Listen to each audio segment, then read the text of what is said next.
TV to enjoy more visual concepts. 1997 ni mo wá sí Kano ọgbẹ̀yìn 21 years ago báàsì o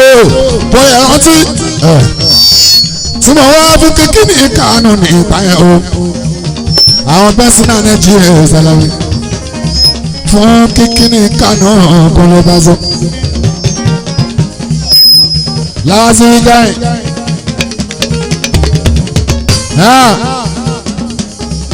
torí bá àwọn bẹ́sìn náà Nàìjíríà fún ọ́n ló lọ́wọ́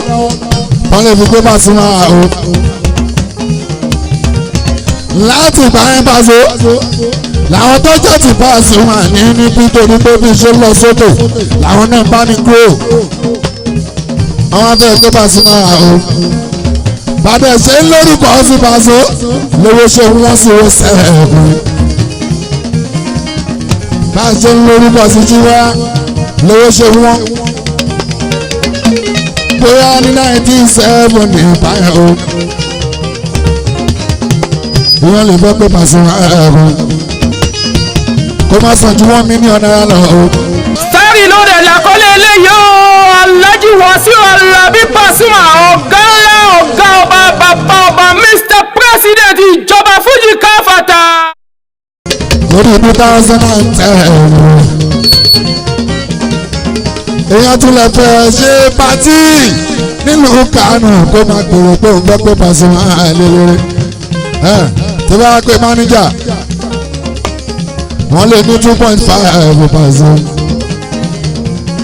torí bó ṣe lórúkọ sí Pasuma àjọwà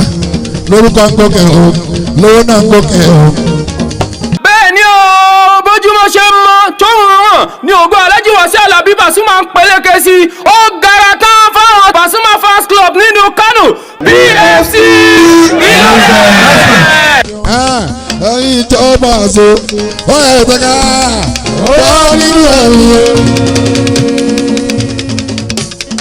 bàbá ọba ìjọba yẹn náà rẹ̀ ó tání kò lè wọ̀lú Kano láti bí ogún ọdún sẹ́yìn Pasuma yẹn náà rẹ̀ sáré lóde làkọ́lé ó ṣàpàpà nílùú Kano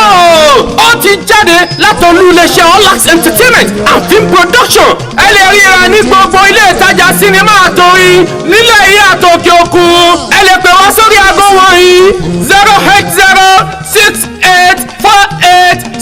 08068486310 àbí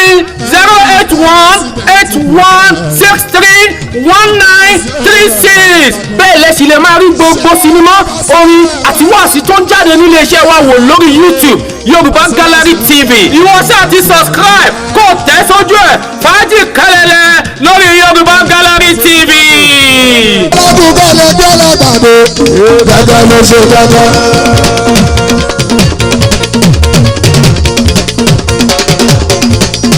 ọlọ́dún bẹ́ẹ̀ gbọ́dọ̀ gbàgbé gẹ́gẹ́ ló ṣe gẹ́gẹ́. ògbójọ aláfiwéra àwọn olórí rẹ̀ ẹ̀ka ẹ̀ka bímọ